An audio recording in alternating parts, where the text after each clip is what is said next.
Hey, what's up, everybody? TJ, co-host of the Now Mind You podcast, back again with another review of the latest chapter of Tokyo Revengers by Ken Wakui. This time we're getting into chapter 255. Now, before I go any further, let's keep in mind that there will be some spoilers. So when you're caught up, hit us back up over here. You can pick up right where you left off. Now, this chapter titled Holy Cow. Now, you know what I like to do. Let's start with where we left off, right? Takemichi and Kakucho just put the beef on pause to stop Harucio at all costs. Let me get into a quick summary for you. Once again, we pick up right where we left. Takemichi and Kakucho versus Harucio. Of course, Harucio is not playing fair. Enough's enough, however, right? A resolute Kakucho takes a stand against the madness of Harucio and fights for his childhood friend. Let me get into my review.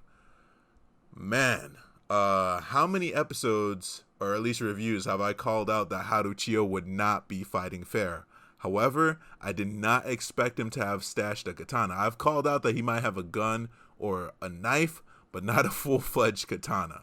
Also, that's a Batman level of preparation coming from Harucio to scout out the meeting place and to like set up traps like that. That's Batman level. I don't want to give him even any credit for that because of like what a twisted character and evil character he is, but you know, that's a smart thing to do, to prep. You know, you want to get any advantage you can in war, right? However, this is a kid's fight, right? A whole ass train and a katana too, which I presume would be to finish off any survivors.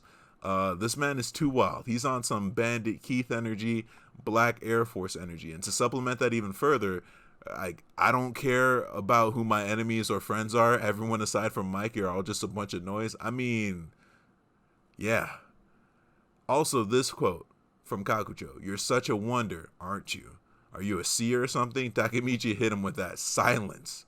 Also, too little too late, but if I recall correctly, Kakucho was still hospitalized when everybody found out the truth about Takemichi in the aftermath of Tenjiku, right? This was like leading up to what is now our final arc, if you will. Shout out to Kakucho for spotting the katana, but it's never a good sign when the character's whole life is shown in a flashback. Like those are some serious death flags.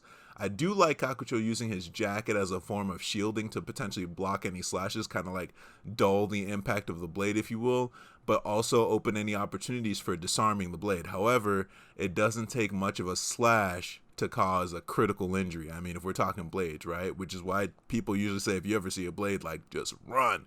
But they're in a position where they're literally backed into a corner. It's like if they run now, think about what the outcome of that could be, right? The stakes are way too high for them to just run away.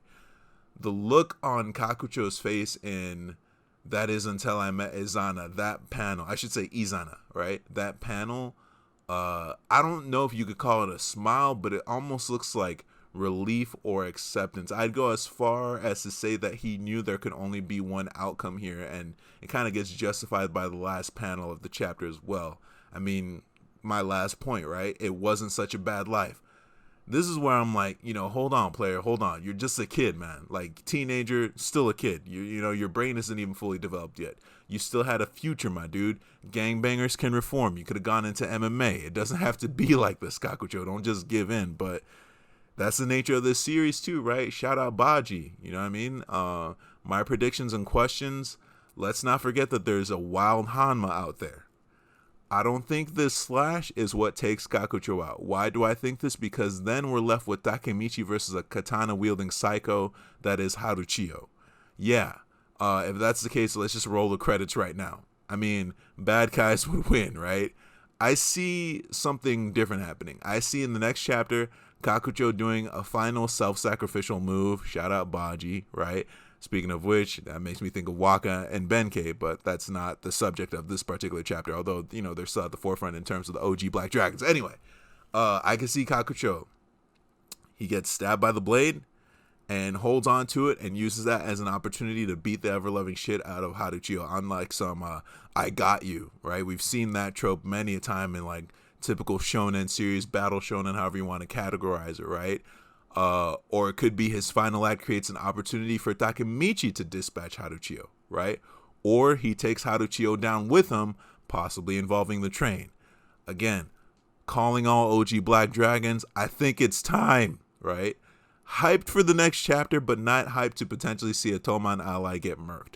All in all, this series is dope. It's a great chapter, and I can't wait to read everyone else's thoughts. Big shout out to the Tokyo Avenger subreddit. Again, I got to give a shout out to my regulars, right? Creepy Kid and Guts Guy, Riolu, shout out to all of you. Thank you, everyone who's given this a watch and a listen. And as always, if you like what you're hearing, please hit up the main podcast and give it a follow at Now Mind You Pod on Instagram. That's NOWMINDYOUPOD. If you like what I say, you can hit me up at Tuss4Skate on the gram, TUSS4_SKATE. Peace, y'all.